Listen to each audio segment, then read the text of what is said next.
Precisamos de nos recolher em verdades eternas para conter nossos ímpetos de desilusão, desesperança, frente aos momentos que atravessamos na nossa querida pátria, que nos deu o solo, que nos permitiu renascer. Aproveitemos ao máximo os trabalhos desta casa, imbuídos da intenção de que essa esperança nunca se perca, por mais sombrio que sejam nossos dias.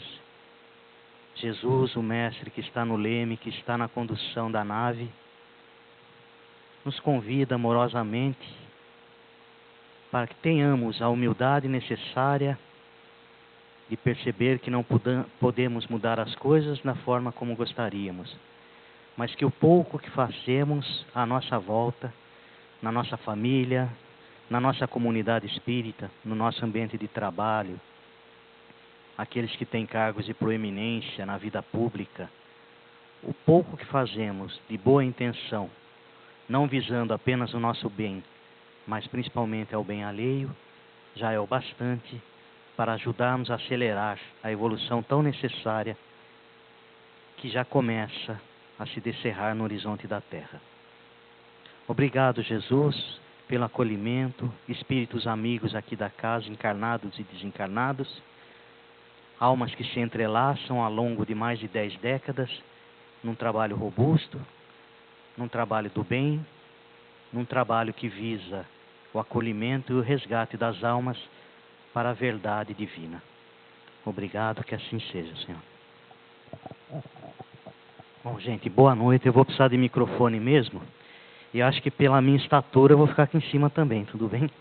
Para que as pessoas me vejam. É assim, eu não tenho muito a pretensão de me dizer palestrante, tá? Eu me apresento como um atravessador de conteúdos, um terceiro que traz conteúdos que vai buscar em pessoas que conseguiram deixar um rastro de luz muito grande para nós espíritas. Esse tema, por que viver, ele foi um desafio dado na nossa cidade do Clarear um evento que vai para a 2ª edição esse ano, e nós tínhamos 15 minutos para discorrer sobre um tema, à luz do Espiritismo, visando a prevenção do suicídio. Era uma temática voltada aos jovens, mas que acabou movimentando toda a casa lá do Instituto de Difusão Espírita, o qual eu frequento há alguns anos, e depois a gente acabou achando que esse tema poderia ter correlação com outros lugares onde a gente foi convidado. Então, e mais uma vez agradeço o convite, espero que, de coração, que esse trabalho modesto consiga tocar o coração de alguns, porque quem está aqui à frente é sempre o mais privilegiado de ter o tempo de poder estudar, o estímulo, porque essas exposições nos levam às dúvidas, às buscas individuais, então é sempre desafiador. Mas agradeço desde o primeiro momento do convite ao Leonardo, ao seu Rui e ao acolhimento aí do querido irmão Luiz, tá? Agora vamos à tecnologia. No tempo de Cristo era nas catacumbas escuras, né? Não tinha toda essa tecnologia. E hoje a gente tem tudo isso para nos ajudar e também não temos as pessoas que nos apedrejam, como naquela época. Por que viver?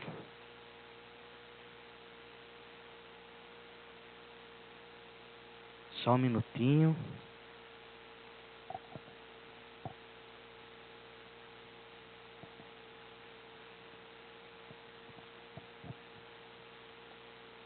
Agora ligou. Aqui avanço. Pronto. Toda exposição minha em grupo de estudo eu começo com essa frase do eminente professor e filósofo Herculano Pires, quando ele assevera. Herculano Pires, para quem não sabe, ele, segundo Emmanuel, pela mediunidade de Chico Xavier, foi o melhor metro que mediu Kardec. Tá? Herculano Pires deixou uma vasta obra, onde ele conversava com todas as áreas científicas do mundo, sempre com a supremacia do conhecimento espírita que ele trazia. Então ele diz que todos somos aprendizes em se tratando de espiritismo. Todos. Quando ele fala todos, eu sou aprendiz, seu Rui é aprendiz, o Luiz, o Chico Xavier era aprendiz, o próprio Herculano Pires era aprendiz, o Divaldo, o Haroldo Dutra, todos somos aprendizes. Alguns estão em escalas mais avançadas de aprendizado, já estão na pós-graduação, hoje ainda estão, outros estão no ensino fundamental. mas somos aprendizes e por isso eu convido vocês a, se algum conceito que eu aqui expuser, por falha minha, por deficiência, não vocês acharem que não está batendo com a doutrina, vamos às origens, que é Allan Kardec, tá? Sempre Allan Kardec.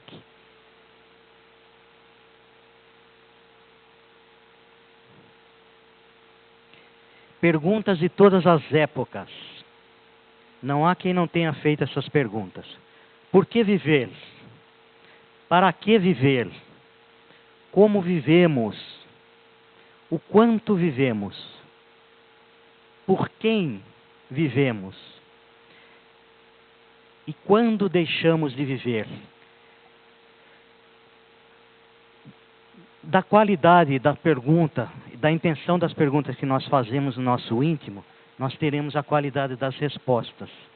A minha meta não é sair daqui com essas respostas, mas deixar talvez vocês com mais dúvidas do que quando aqui entrei ao fazer essas perguntas.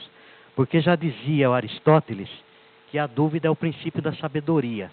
Quem não tem dúvida, quem só tem certezas acerca de tudo, precisa se autoavaliar, porque possivelmente está se auto-enganando o tempo todo. A dúvida é um elemento do crescimento humano. Não a dúvida que paralisa, mas a dúvida que nos faz buscar respostas. E Descartes, o filósofo, dizia que eu penso, logo eu existo, logo eu sou.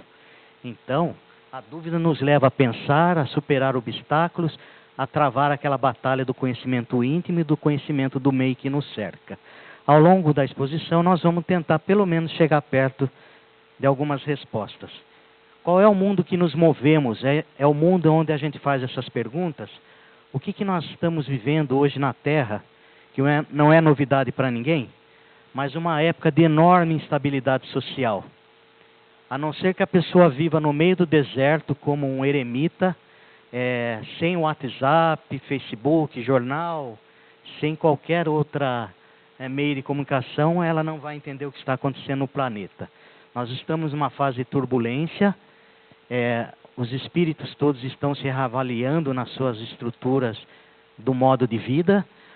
O novo mundo ainda não nasceu, não sabemos quando ele será parido, e o velho mundo se recusa a morrer, se recusa a deixar de ser como é.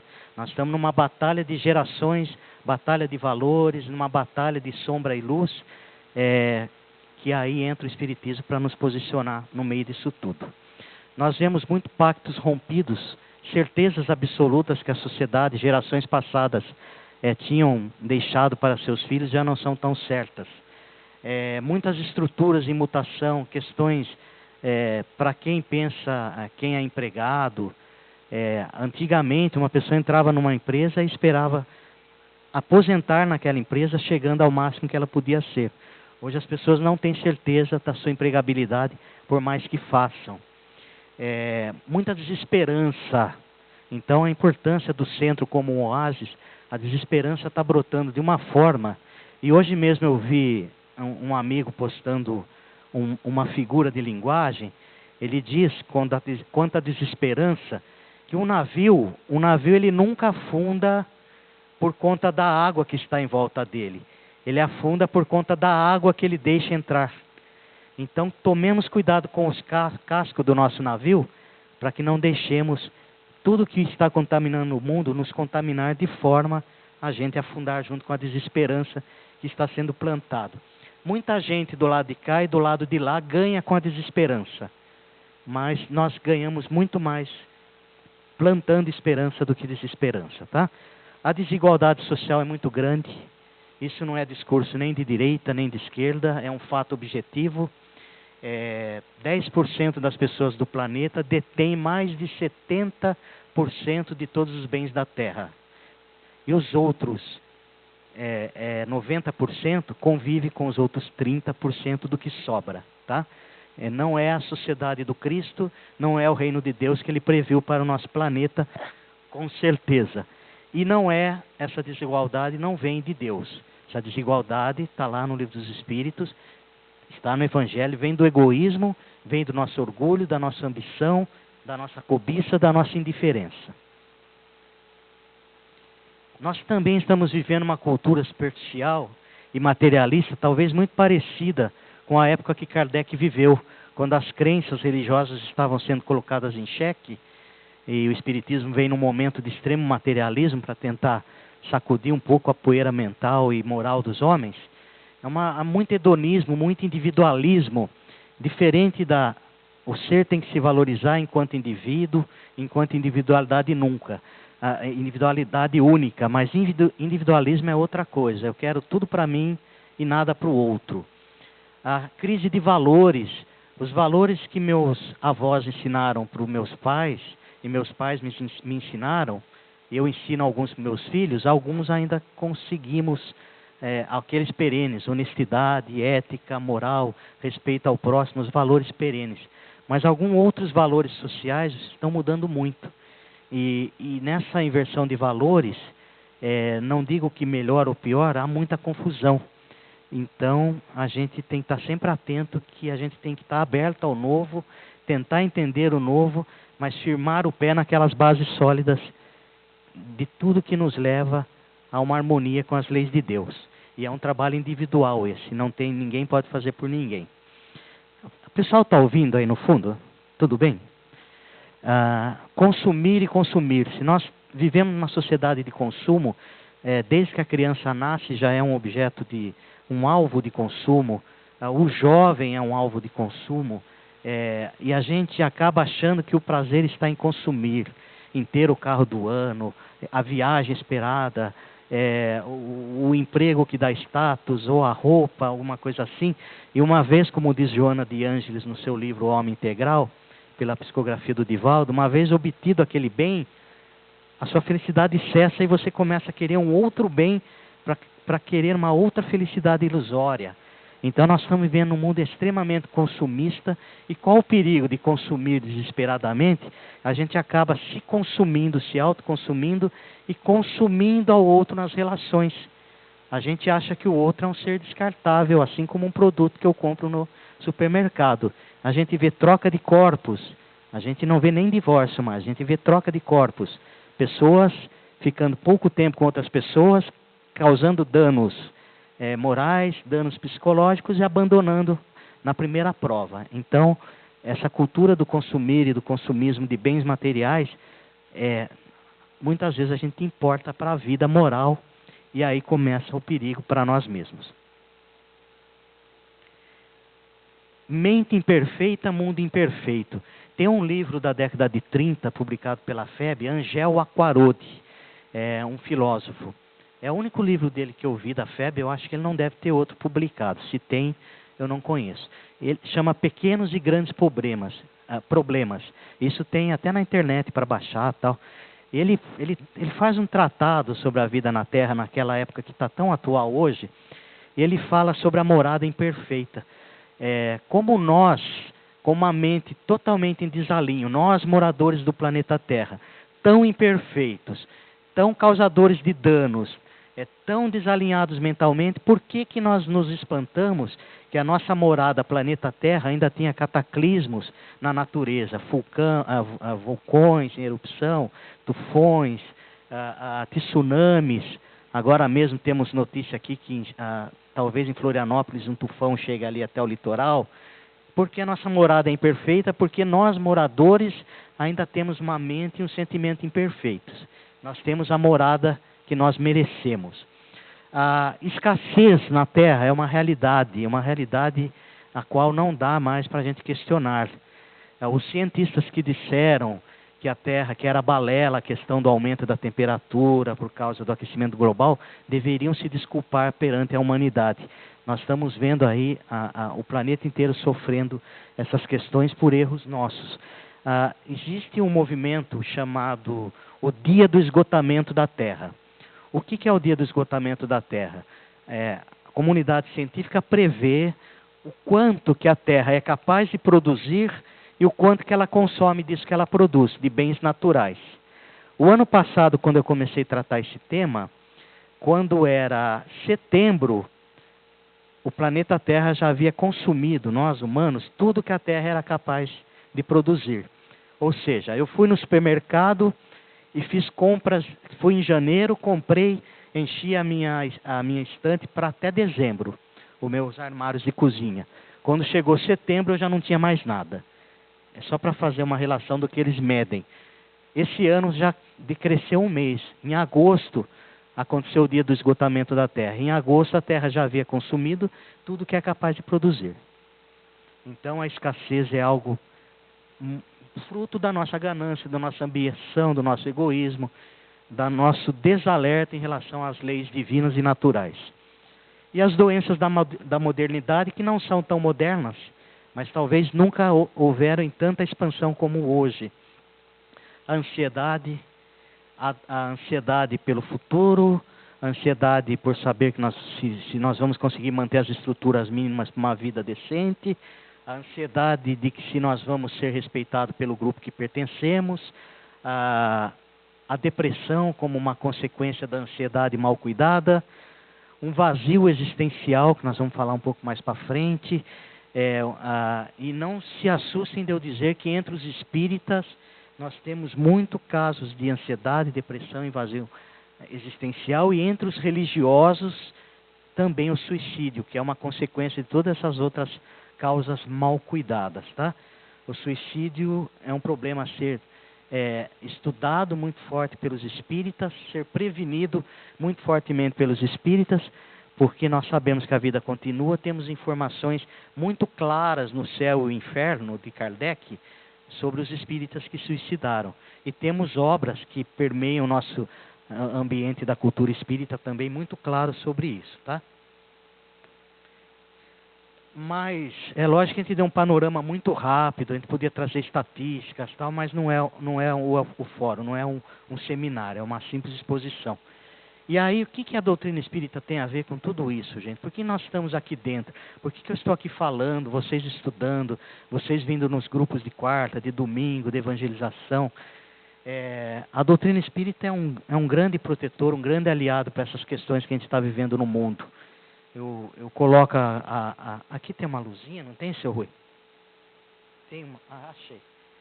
Olha, eu acho bonita essa imagem, né? Imagina a mão de Deus aqui nos protegendo das grandes intempéries da vida, né? A tempestade lá querendo nos assolar e a mão de Deus nos protegendo, as leis naturais, fazendo com que chegue até nós algo que não nos impacta tanto, porque nós não estamos aqui de viagem a esmo, nós sempre temos quem está nos protegendo. Mas o que o Espiritismo vem nos trazer de novo a partir de Kardec?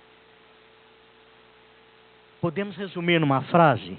O Espiritismo ele deixa claro: existe vida após a vida. O Espiritismo tem a vida após a vida como um fato objetivo. Há vida após a vida. Então a gente não deve mais concentrar os nossos horizontes apenas na vida presente. O Espiritismo, quando traz essa certeza para nós, ele quer que nós dialoguemos com o que, mais uma vez nos referindo ao Herculano, ele chama de o ser interexistente, que é o ser que vive na Terra, mas também vive como espírito. Então, o Espiritismo nos traz esses dois planos de forma muito clara. Para o Espiritismo, a imortalidade é um fato positivo e concreto. Não é uma crença boba, não é uma ilusão, não é um devaneio de alguém que sonhou. O Espiritismo é um fato concreto. Ernesto Bozano foi um intelectual, um filósofo contemporâneo de Leon Denis, viveu na primeira metade do século passado, italiano. Ele era um ateu confesso, e ele era um positivista, aquela ciência da objetividade, do fato é fato, contra fatos não há argumentos. O Ernesto Bozano começou a se deparar com as questões espíritas e passou a estudar de sobremaneira com muita vontade, com muito espírito científico, e se tornou um luminar da defesa das teses espíritas. Ele vai estudar antropólogos que estudavam a vida dos tribais na Polinésia. Por que ele vai estudar antropólogos que estudavam as pessoas de tribos da Polinésia? As pessoas de tribos da Polinésia eram aqueles seres selvagens, ainda não contaminados, selvagens no nosso entender ocidental, né? Porque eles tinham a cultura dele que para eles não era selvagem. Eles não tinham sido contaminados ainda pelo ambiente ocidental e nem oriental. Então, os antropólogos vão estudar de onde vêm essa crença inata no ser humano de que a alma sobrevive à morte física.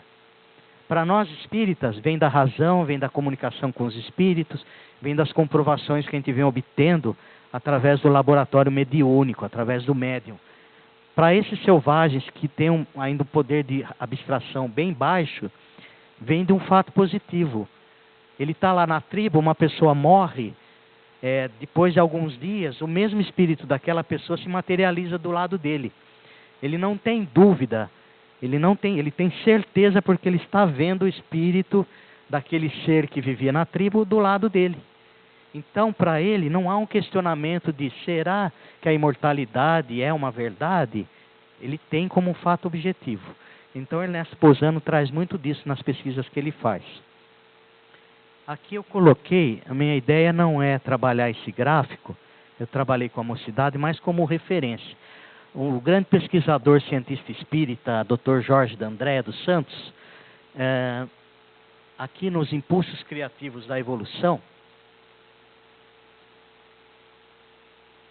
vocês me desculpem, eu estou apanhando da tecnologia. Eu não estou acostumado com tanta coisa bem feita como tem aqui nesse centro. Pronto, achei. Impulsos Criativos da Evolução. Esse livro ele analisa, desde o homem das cavernas até o homem de hoje. Ele fala das dimensões do cérebro, como que a máquina cerebral foi se adaptando, foi se modernizando, como que o cérebro foi aumentando. Ele fala dos fósseis encontrados, até do tamanho, né? Como que o cérebro era tão pequeno, ele vem sendo aumentado para conter funções mais racionais, funções mais autônomas, funções que a gente deve usar para a nossa evolução. E nesse gráfico, que eu acho magnífico, se vocês puderem um dia, retirado do livro Impulsos Criativos da Evolução, eu vou deixar um site onde eu tenho isso no final, tá? Ele traça o princípio inteligente que nós fomos lá atrás, até chegar no livre-arbítrio máximo, aqueles seres superiores dos quais nós não temos contatos, a não ser pelas teorias que os espíritos nos trazem. Mas ele começa aqui na animalidade, ele vem até o nascimento da individualidade no instinto, mas aqui que eu quero dizer, olha, quando o homem começa o poder de abstração, ele começa a juntar fatos e chegar a um terceiro fato. Ele começa a ficar dono da sua vida na pré-história, ele com capacidade de abstração, ele começa a usar a razão, ele começa a virar materialista. Uma pequena elite tribal começa a colocar em questionamento aquelas verdades absolutas para dominar os povos. Então, é o que é chamado da queda do paraíso. Quando o homem começa, não é uma contradição, ele começa a usar o cérebro para abstrair, para ficar um pouco mais dono de si, ele começa a ficar materialista. Então, uma distorção do uso da máquina poderosa que a evolução vem nos dando aos milhões de anos. E esse livro aqui, O Espírito e o Tempo, do Herculano Pires, traz todas essas fases de desenvolvimento do ser humano. Se puderem, eu recomendo também.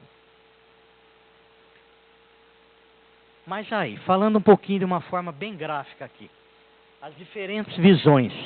O que interessa para quem está encarnado, na maioria das vezes, é esse momento que vai da alegria do nascimento que a gente derrama quando vê um bebê recém-nascido, aquela lágrima quando sepultamos alguém, não é? E o que o materialismo tem com o nascimento e com a morte? O materialismo tem o seguinte, que antes da vida, antes do nascimento, ele não cogita nada. Para ele, o ponto de partida do homem é a origem celular dentro do ventre da mãe. E o depois? A posteridade da vida, para o materialista, também está fora de cogitação. E aqui não é uma apologia contra os ateus, tá? Aqui eu lembro o Papa Francisco dizendo que ele prefere ateus conscientes do que cristãos hipócritas. Nós conhecemos muitos ateus que, por alguma questão, estão equivocados à questão acerca da eternidade, mas que são pessoas socialmente muito mais cristãs do que nós que já tivemos contato com as verdades do Cristo. Gosto sempre de citar um ateu que eu tenho a maior admiração, E acredito que quando ele partiu, ele foi muito bem recebido na espiritualidade. Gostaria até de ter notícias de lá. Herbert de Souza, o Betinho, o sociólogo, o criador do movimento de cidadania, para a gente acabar com a miséria, com a fome, para criar mais democracia no país. Era um ateu, confesso, e antes de morrer ele falou: se Deus existe, estou de bem com ele. Então nós temos que relativizar muito para não colocar rótulos nas pessoas. Mas isso é uma verdade. O materialista não cogita a vida antes e a vida depois. Religiões dogmáticas, a quais todas nós pertencemos em outras vidas e alguns até nessa vida aqui. Eu tive uma dificuldade em participar de religião dogmática nessa vida. Meus pais eram muito liberais e quando eu fui para a religião predominante, eu cheguei em casa lá com 8 anos e falei: olha, eu não estou acreditando nessa questão de Adão e Eva. E aí, se você não quer mais ir, tudo bem, fique em casa. E aí eu fiquei perambulando, até chegar no espiritismo lá para os meus 20 anos de idade. Mas para as religiões dogmáticas é muito nebuloso. O antes da vida não é um objeto de investigação, um objeto de especulação. As religiões não flertam com o antes da vida. Consideram como um milagre divino algo que não deve ser investigado. E o depois é muito fantasioso, é muito antropomórfico. O homem coloca a questão do pós-vida nessas religiões dogmáticas de acordo com as suas vontades e seus interesses. Antropomórfico é colocar as questões das recompensas ou dos castigos divinos na medida da sua pequenez, tá? Então a gente vê aquelas crenças de céu eterno ou inferno para sempre, purgatório, está tudo aqui nesse terreno da confusão, mas já é alguém querendo chegar depois da morte.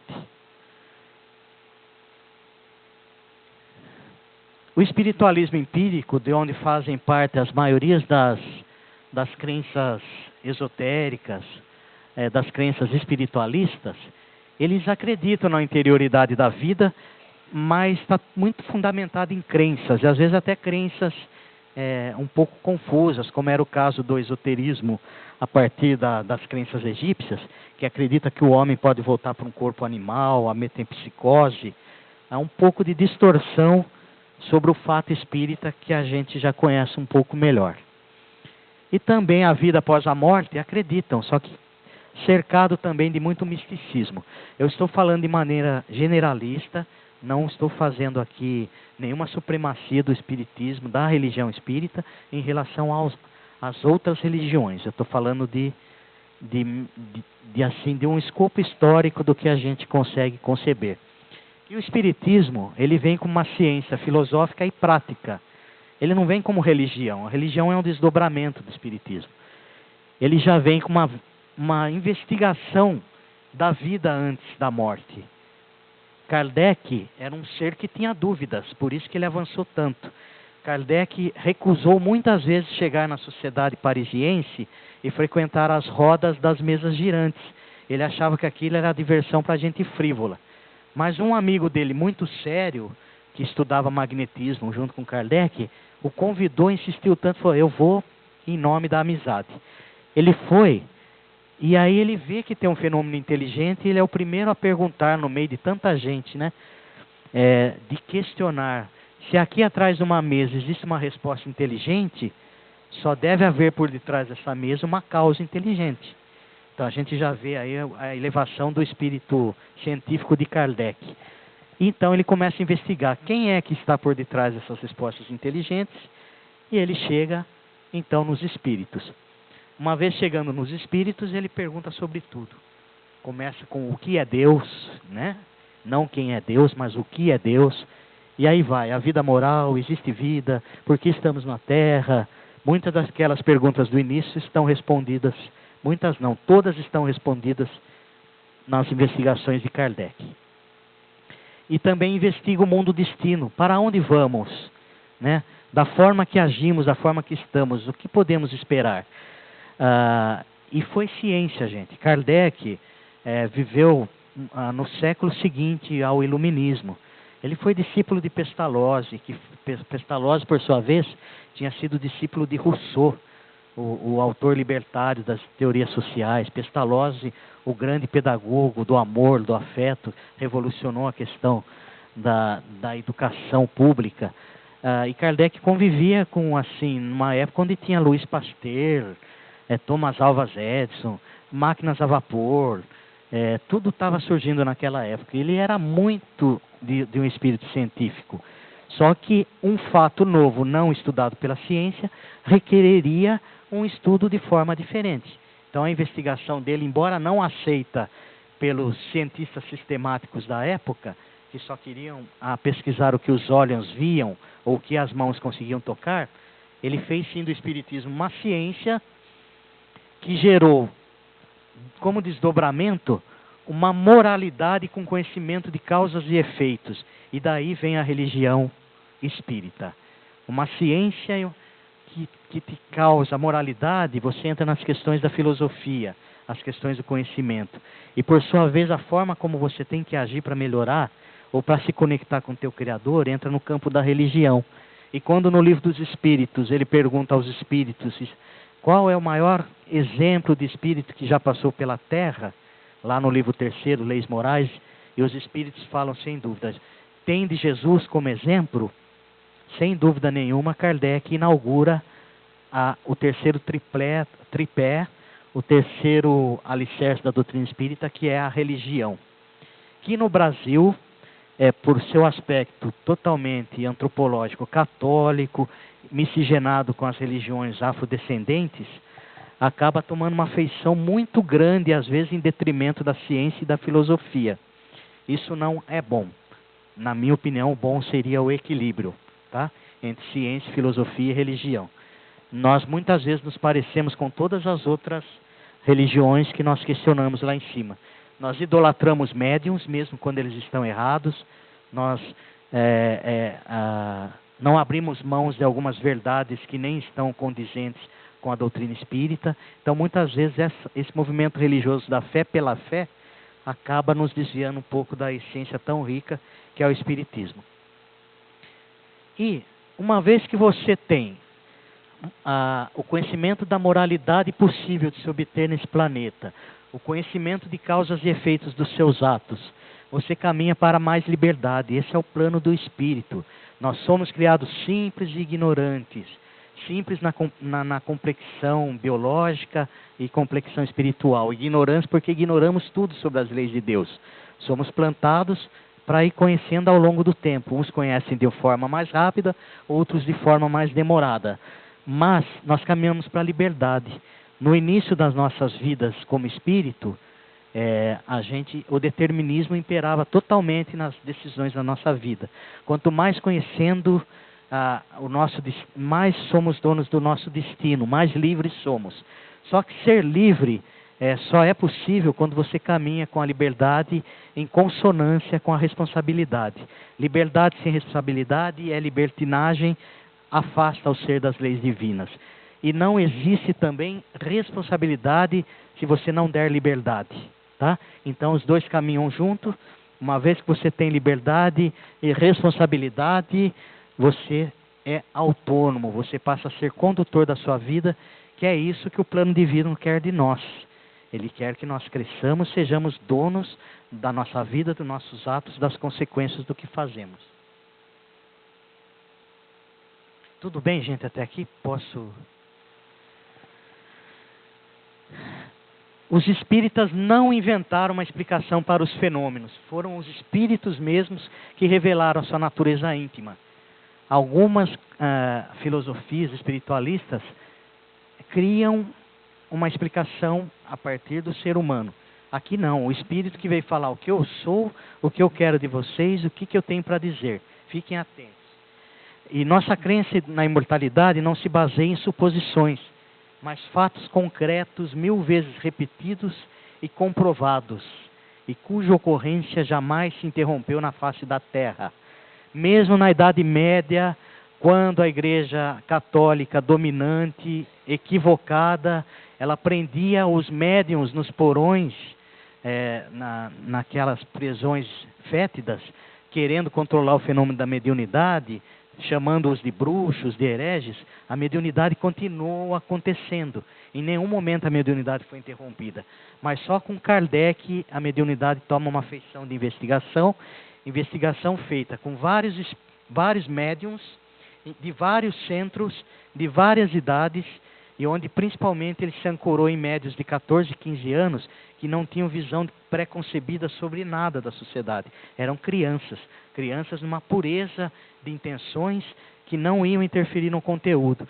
Ele confrontava, checava, guardava na gaveta, checava de novo e vinha a comunicação de outro país vizinho, tal, até ele chegar numa verdade, publicava, esperava a opinião dos espíritos, republicava. Ninguém fez isso. Nenhum de nós faz isso hoje. Hoje, às vezes, a gente lê um livro mediúnico de um médium, a gente já toma como verdade absoluta. E muitas vezes ali está cheio de imperfeições e incorreções. Então, e como a gente falou, a gente está tentando falar do porquê viver e da supremacia da doutrina espírita para explicar, eu entro um pouquinho sobre o suicídio também. O suicídio no céu e inferno é onde nós vamos ter os relatos de casos. E o Kardec, assim como Pestalozzi, ele estava sempre preocupado com as causas reais e a prevenção dos desequilíbrios sociais. Ele chegou a fazer um censo de suicídio. E assim como hoje a gente domina um pouco mais essa questão do suicídio, mas muitos suicídios não chegam ao conhecimento que a família esconde. Elas aparentam a morte por suicídio e dão outro nome e a gente não fica sabendo. Na época de Kardec era pior ainda. Mas ele queria fazer um censo para alertar o governo de que era um problema de saúde pública, um problema social complexo. Porque o Kardec pensava muito como Pestalozzi, de quem ele foi discípulo direto lá em Yverdon, na Suíça. Pestalozzi, para vocês terem uma ideia, ele faz o primeiro tratado de sociologia antes da sociologia existir. Na Suíça estava havendo muito infanticídio. As mães matavam seus filhos assim que nasciam. E não era 1, 2, 3 casos. Eram centenas de casos. E todo mundo, lógico, sempre acusava as mulheres. É sempre mais fácil acusar as mulheres, não é? Mas Pestalozzi tinha um espírito muito acima da época.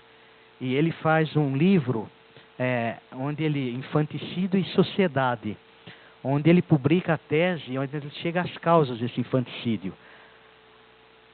O campus da Suíça estavam miseráveis. As mulheres saíam e iam para a cidade enganadas por homens tidos como homens de bem, homens de bem e homens de bens.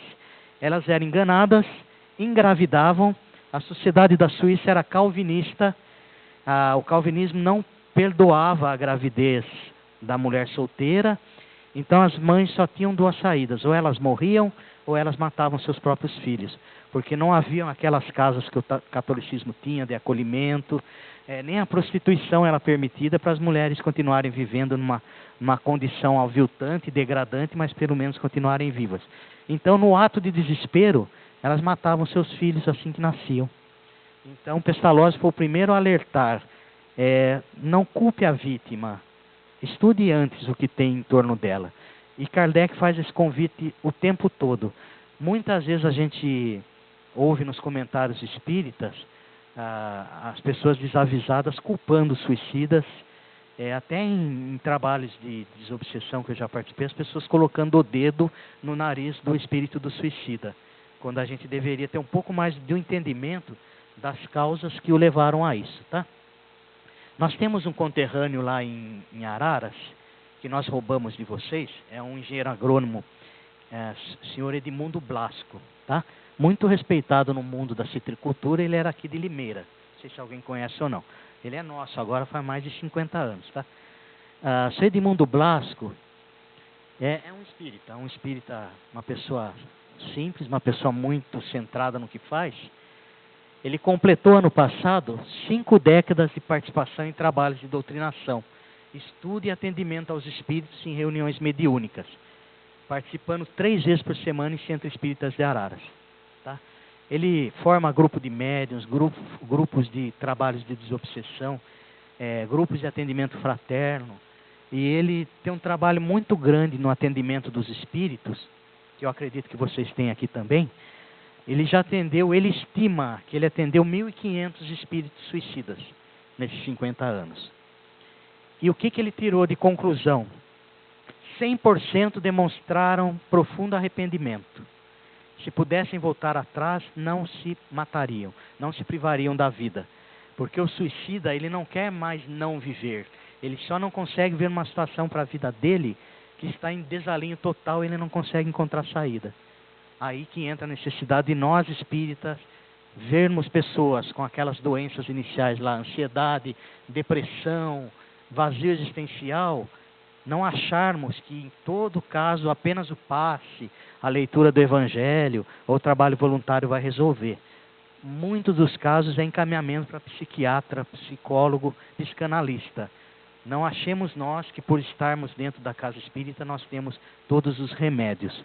A ciência avançou muito nessas questões da depressão, principalmente, que são a porta de entrada para o suicídio. Também, 100% perceberam que foi uma deserção ilusória da vida, uma complicação. Eu quis fugir de uma complicação e eu me compliquei mais ainda, né? Bate com tudo que os espíritos nos trazem nas obras sobre o suicídio. E a quase totalidade, porque tem atenuantes, né, gente? A gente sabe que tem pessoas que, num ato de desespero, de falta de sanidade, levado por um obsessor, acabou partindo para o lado de lá. E só Deus sabe, capaz de julgar o quanto que cada um aguenta de dor. Mas a quase totalidade descreveu um profundo sentimento moral e semimaterial. Embora eu estou aqui morto, estou vendo meu corpo ser decomposto. Eu estou sentindo dor no membro que eu cortei. Eu estou sentindo asfixia por ter me enforcado. E a gente sabe que isso causa lesões no perispírito, que ele vai levar por muito tempo, talvez por muitas vidas afora. Mas isso é um relato dele, consonante com o que é a doutrina espírita, mas fruto da experiência que ele teve, tá bom? Isso também está no YouTube lá, a gente fez os vídeos lá do Clarear. Se alguém quiser assistir a palestra dele, é de 15 minutinhos, tá? E aí, o Espiritismo decretou a impossibilidade da morte e a certeza da vida. Eu não gosto de constranger ninguém, mas assim, quem já leu Memórias do Suicida? Só para ter uma base. 2, 4 pessoas. Memórias do Suicida. Um best-seller, tá? Recomendo que todos leiam. Pode ler com o dicionário do lado, porque é um português bem de antigamente, bem prolixo, né? Camilo Castelo Branco, o escritor português de Amor de Perdição, aquele que é o terror do vestibular dos jovens, que cai em todo vestibular, ele na última vida dele se suicida. E ele vem décadas depois, através da notável média Ivone Amaral Pereira, essa senhora distinta, ele vem trazer a epopeia dele, de como foi a vida dele após esse ato tresloucado que ele cometeu. E está tudo narrado em Memórias do Suicida, tá? Ele é chamado de Camilo Cândido Botelho, porque ainda havia muitos parentes vivos na época, e a autora não queria trazer nenhum constrangimento. E o que é interessante? A Ivone ficou mais de 20 anos preparando esse livro. Esse livro foi orientado por Leon Denis na espiritualidade. Leon Denis, o apóstolo seguidor de Kardec. Leon Denis, por Bezerra de Menezes e pelo espírito familiar dela, Charles de Noumier. Ela tinha receio de trazer à pública tamanhas imagens que ela colhia do lado de lá e as verdades que foram trazidas nesse livro. Então, é um livro que decreta a impossibilidade da morte, porque não há nenhum canto do universo onde não haja vida. A grande decepção de toda a turma que junto com o Camilo se suicidou e o amparo divino que existe para essas pessoas, para eles se recobrarem, para poderem voltar à Terra e não mais cometerem esse ato que é conhecido como o maior crime que você pode cometer, que é a morte de si mesmo. Tá? E aí, o que a gente vê nesse livro? A gente vê que eles são socorridos. Vou dar spoiler, né? Spoiler que chama, né? Quando a gente dá uma dica do livro, para quem não leu. Eles são socorridos pela legião dos servos de Maria de Nazaré, mãe de Jesus,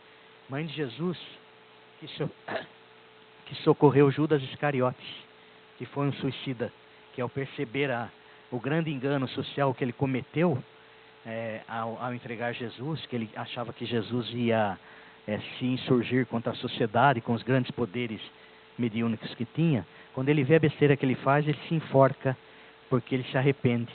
E ele é recebido pela mãe de Jesus do lado de lá, ela que o traz para a razão depois de séculos de loucura.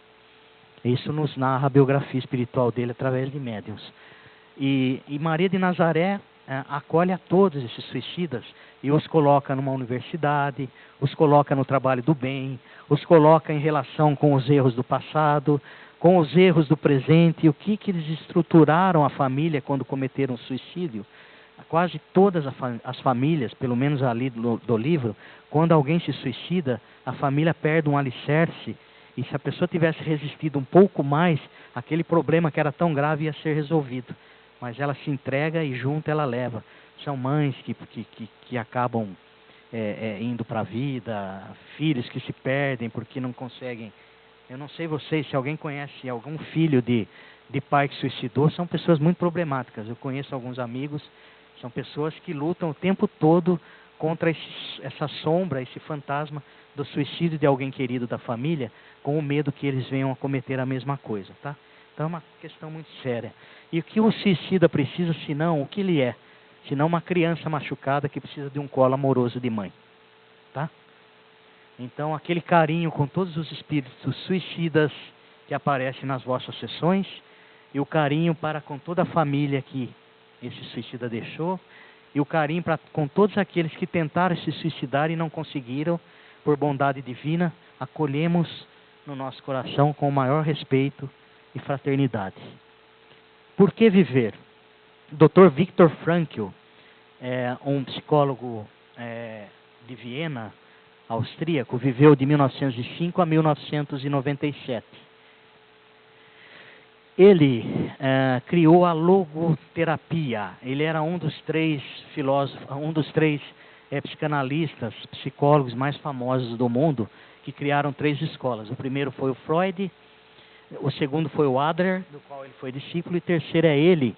E ele tem sido muito buscado porque a logoterapia, o que ele propõe, o que estudam, o que fazem, é você dar sentido à vida para aqueles que já perderam o sentido à vida, tá? Ele tem um livro, que é um livro muito épico, chamado O Sentido da Vida. Vocês também acham na internet, não precisa comprar, assim. O Sentido da Vida narra a experiência que ele teve num campo de concentração. Por quê? Ele viveu na Áustria no período onde começou a se formar o fascismo, quando os alemães começaram a incentivar aquele candidato, o Hitler, a assumir o poder, achando que iam tirar a Alemanha da economia ruim que estava. Estavam todos desesperados. E no desespero as pessoas não agem pela razão, agem pelo fígado. E aí o que aconteceu? Ele foi ficando na Áustria, ele foi se especializando, ele tinha muito carinho pelos pais, pelos irmãos, pela irmã, começou a namorar uma pessoa que veio a contrair matrimônio com ele. E apesar de todos os sinais que foram dados para ele, saia daqui, vá para os Estados Unidos, lá você vai ter acolhimento, a coisa aqui está ficando feia. Um ditador vai entrar no regime, a gente não sabe o que vai acontecer depois. Você é descendente de judeus, saia daqui, vá para os Estados Unidos. Ele falou, não, eu quero ficar junto dos meus pais. Foi o que ele fez. Até que em 1941, o trabalho dele, depois já muito bem sucedido, onde ele atendia mais de 1000 pessoas por ano, ele acaba sendo perseguido, ele vai para um campo de concentração e toda a família vai em separado também. E sobra no bolso dele um manuscrito pequeno, que eram as ideias que ele tinha para criar o livro da logoterapia, as ideias que ele estava esboçando. Ele vai, ele come o pão que o diabo amassou, ele passa privações, ele não tem notícia da família, ele chega numa experiência limite. É uma via crucis, mas ele persevera no ideal. Ele acredita que por pior que esteja a vida, há sentido na vida. E ele tem que se adaptar àquela nova vida que ele está vivendo. E ele acredita que saindo dali ele vai encontrar a esposa dele novamente, esposa que ele sempre vê por sonhos, ou mediunicamente, é o que eu entendo pelo que eu li da obra dele, mas que ele nem sabia que já havia sido morta na câmara de gás. Ele achava que saindo do campo de concentração, reencontraria o amor da vida dele. Os pais também foram mortos. Salvou-se uma irmã que conseguiu atravessar a Áustria e caminhar até a França. a perseverança no ideal, os esboços da logoterapia, aquele que iria trazer uma ciência nova ao mundo, a visão sublimada da dor, a resistência e não se desumanizar. Ele falava que no Natal era quando mais morria gente no campo de concentração, que era onde mais dava tristeza nas pessoas, as pessoas morriam de tristeza, porque todas eram miseráveis, magérrimas, cheias de piolhos, cheias de doenças na pele, mas no Natal as pessoas desistiam de viver. E ele sempre lutou contra isso, valorizava qualquer momento íntimo que ele pudesse ter de humanidade. O amor pelo ser humano o guiou desde então. Ele era muito seguidor de uma frase do Nietzsche: quem tem algo por que viver é capaz de suportar qualquer como. Então quem tem visão de propósito de vida acaba suportando qualquer miséria que aconteça na nossa vida. E se não está em tuas mãos mudar uma situação que lhe causa dor, sempre poderá escolher a atitude com que encara esse sofrimento. Você pode se sentir um derrotado ou você pode se superar mesmo em meio à dor. A logoterapia conversa muito com aqueles pacientes terminais e vê que mesmo quando eles estão no fim da vida, não é? Eles acham um motivo de valorizar alguma coisa que nunca valorizaram. Mesmo que seja só mentalmente, emocionalmente, porque não podem sair do leito. Então é essa busca que a logoterapia faz, trazer sentido à vida. O amor é a meta mais elevada e essencial que pode aspirar um ser humano. A plenitude da vida humana está no amor que se realiza através delas.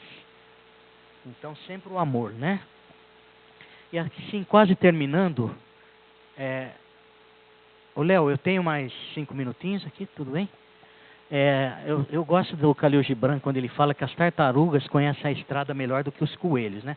Nós vivemos numa época de tanta velocidade, de tanta competição, a gente não para se avaliar. O que estou fazendo da minha vida? Eu abracei meu filho hoje, eu estou sendo feliz onde eu estou, eu estou sendo uma pessoa melhor com toda a luz que o Espiritismo me traz. Não, a gente corre, e se você olhar para trás, correu para não chegar em lugar nenhum. Então, eu acho que a gente tem que usar um pouquinho da astúcia das tartarugas, perceber melhor nossos caminhos, cooperarmos mais.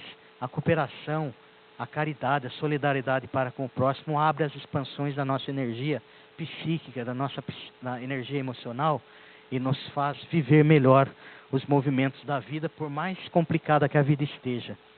Empatia, que é o sentir a dor que o outro está sentindo pelos olhos dele, pelo coração dele, mas ao mesmo tempo com alteridade. Alteridade que é o respeitar que mesmo sabendo a dor que ele está passando, ele está vivendo de uma forma única, que só ele sente. Não considerar banal a dor do próximo, mesmo que eu entenda o que ele está passando, porque já passei por aquilo, ou porque eu tenho uma percepção, uma sensibilidade extremada, tá? A alteridade, muito necessária, respeitar as pessoas como são, nos seus limites, nas suas forças, nas suas fraquezas. Ser maior que as circunstâncias, não deixar que as circunstâncias tomem conta da nossa vida, mas tomemos conta das circunstâncias. Auto-perdão constante, eu sou um projeto divino, eu sou filho de Deus, eu sou herdeiro de Deus, eu estou no universo para brilhar. Por que eu não vou me perdoar? Se eu não me perdoar nas minhas falhas, pois os erros fazem parte da evolução, não é só aprendendo que a gente evolui, é errando, a gente se desvia para voltar depois para o caminho correto. Eu tenho que me perdoar, porque senão o meu perdão alheio vai ser muito falso, o meu amor alheio muito falso se eu não me amar. Questionar sempre o sentido da vida, sempre mesmo. Questionar, mas não para ficar depressivo, para ficar alegre, esperançoso e criar metas de vida, sejam pequenas ou sejam grandes, mas metas que nos fazem sentido. Ser autônomo, aquela autonomia que a gente fala, ser dono da vida e não autômato, né? Que é diferente. Não ser um robozinho programado daqui para o trabalho, do trabalho para casa, da casa para o sofá, do sofá para o Jornal Nacional, do Jornal Nacional para a sopa da noite. Não, autônomo. Eu tenho forças criativas dentro da minha vida. E o trabalho voluntário, o trabalho na arte, o trabalho no bem, ele estimula essas energias criativas para que você fique mais autônomo. E para ser autônomo tem que ter coragem também, tá? Mas a coragem dói, mas ela dá mais alegria do que a covardia. Ter um ideal que nos aproxime de Deus. E o ideal, cada um mede a circunstância que acha que é o ideal. Para alguém o ideal é visitar um um velhinho desamparado no asilo. Para o outro é cuidar de uma criança cuja mãe trabalha o dia todo. Para o outro é aplicar um passe de todo amor e afeto. Para o outro é dirigir um centro. O outro ideal é tentar fazer poesia, deixar o mundo mais bonito. O ideal nos mantém vivos. Sem ideal, desculpa o que eu vou falar, é muito forte. Faleceu um rotariano em Araras que eu tive contato, ele dava um exemplo. É forte, mas é um exemplo que a gente passa a ver que é verdadeiro. Uma pessoa sem ideal, ela nada mais é do que um corpo recheado de excrementos. Eu acho muito forte, mas a pessoa que não tem ideal, ela não está vivendo. Ela está passando pela vida, tá? Então vamos revalorizar nosso ideal, sim. Principalmente quando o mundo diz assim: os idealistas, os utópicos, os sonhadores não pertencem a esse mundo. Vocês são bobos, o mundo não vai mudar, o mundo é assim mesmo, né? Vocês estão remando contra a corrente. Não. Jesus foi um grande idealista, Jesus foi um utópico, deixou um plano de sociedade que a gente vai trilhando muito aos poucos. Sentir a vida, tá? Sentir a vida, às vezes, é sair da cabeça e sentir com o todo, né? Eu tenho 2 filhos, um filho de 16, do pai ele já herdou todos os cabelos, que eu estou careca, ele está com os cabelos até o ombro, né? Da nova geração e tal. E tem um outro de 12, cabeludinho também, caminhando do lado do irmão, querendo ser cabeludo. Mas esse primeiro filho e o segundo filho. O primeiro filho me marca mais, pai novato, né? Eu me lembro quando eu ouvi, naquela ansiedade, quando eu ouvi, eu não pude acompanhar o parto. O médico, ele tinha receio que precisasse cuidar mais de mim do que da minha esposa. Então ele não deixou acompanhar e foi cesariana. Mas quando eu ouvi assim, naquele vidro, que a gente tem vontade de atravessar a porta, eu fui embebido de uma visão de Deus que eu não conseguia racionalizar. Era uma coisa tão plena, uma plenitude me invadiu o ser. Eu gostaria de ter tido mais momentos assim na vida. Então, às vezes, sentir, gente, estar no lado de um rio, não vai ficar filosofando se o rio está poluído, se a água vem de lá ou vem de cá. Sinta o rio, né? Sinta o rio. Se permita também fluir de vez em quando. Eu acho que sentir a vida, cada um tem que achar a sua forma, né? Mas temos que sair do artificialismo. O artificialismo nos mata antes da nossa morte física. Pedro Camargo Vinícius, um espírita brilhante, que era aqui de Piracicaba, depois um educador, né? Vários livros publicados, ele fala que o porquê da vida é o amor. O porquê do amor é Deus, a vida nos leva ao amor e o amor nos leva a Deus. A isso chamamos evolução. Mais uma vez o amor nos convidando para evoluir. E viver é evoluir, né? A gente é colocado aí nessa escada, aqui no primeiro degrau, e não dá. Tem gente que quer pular fora, mas depois Deus nos coloca de volta no mesmo degrau, porque a gente não vai para trás nunca mais. E a gente só tem, isso é certo, a gente só tem um objetivo, é evoluir, né? Então, do átomo primitivo ao arcanjo, tudo evolui, biologicamente, socialmente, culturalmente, socialmente, espiritualmente. Ascender é nosso destino, queiramos ou não, não vamos fugir dessa meta. Cada espírita, ao aceitar e compreender a grandeza da causa doutrinária e sua finalidade suprema, que é a transformação moral, social, cultural e espiritual do nosso mundo, assume um grave compromisso com a própria consciência. Herculano Pires, mais uma vez, no livro Espiritismo, o Grande Desconhecido. Olha só, foi dada uma missão bem fácil para nós espíritas, né? Uma vez conhecendo o Espiritismo na sua essência, nós temos que fazer de tudo do nosso alcance para transformar moralmente, socialmente, culturalmente, espiritualmente nosso mundo. É uma tarefa nada fácil, mas na medida das nossas forças, nós teremos muitos aliados do lado de lá e do lado de cá. E quais são as ferramentas? O amor que leva à verdade, porque o amor, o objetivo dele é levar essa verdade divina, essa verdade evolutiva. As pessoas que vivem na mentira, nem as pessoas que vivem na mentira gostam da mentira, só vivem porque não conheceram ainda a verdade, porque não conseguiram abrir seu coração de pedra. Então vem a dor para abrir o coração de pedra para chegarem mais perto da verdade. O trabalho que leva à evolução, o trabalho dentro da casa espírita, o trabalho na profissão, o trabalho na família, o trabalho desinteressado, aquele que não tem remuneração, o trabalho que faz a gente se realizar como ser humano, que provoca a nossa inteligência, que provoca, que nos desafia. E a solidariedade que leva à criação do reino de Deus na terra, que os fortes amparem os fracos, que os mais inteligentes amparem aqueles que têm menos cultura, que a gente ajude na medida das nossas forças, ainda que o mundo seja totalmente desigual, que a gente consiga deixar ele menos injusto para aqueles que sofrem. E por último, gente, para encerrar, nós tivemos aí milhões de anos desenvolvendo o nosso cérebro para todas as possibilidades, para usar de forma engenhosa, para usar com cultura, para controlar o nosso tempo, para pensar em metas financeiras, materiais, prosperidade, para a gente sim interagir com a natureza, para termos ideia, para refletirmos sobre os sentimentos que temos. Nós não chegamos até aqui para desistir da vida, não chegamos até aqui para jogar nossa vida fora. O nosso cérebro é uma máquina perfeita que reflete tudo que o nosso espírito está tentando trazer para essa vida presente.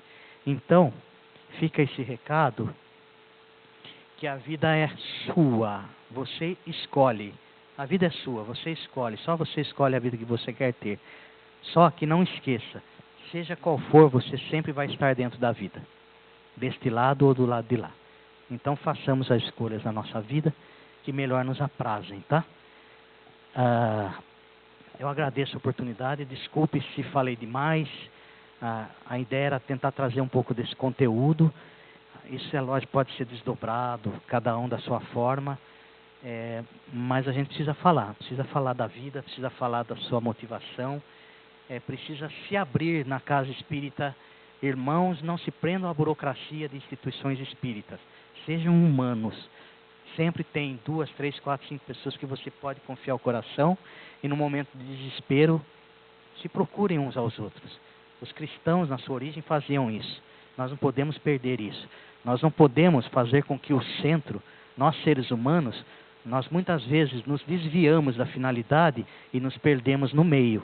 O centro espírita é um meio para nós chegarmos na finalidade, que é a nossa evolução, que é o bem fraterno, que é nos conectarmos com as leis divinas, com as leis de Deus. Muitas vezes nós valorizamos mais o centro, nos perdemos das questões de objetivo, e aí começam as confusões.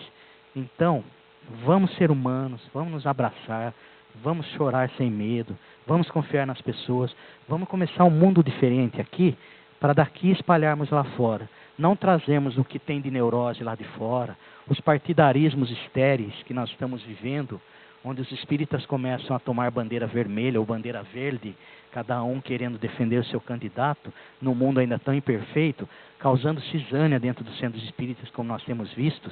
Aqueles que apoiam tal pessoa são contra as pessoas que apoiam tal outra pessoa, e aí vemos isso sendo proliferado na própria mídia, os espíritas brigando entre si.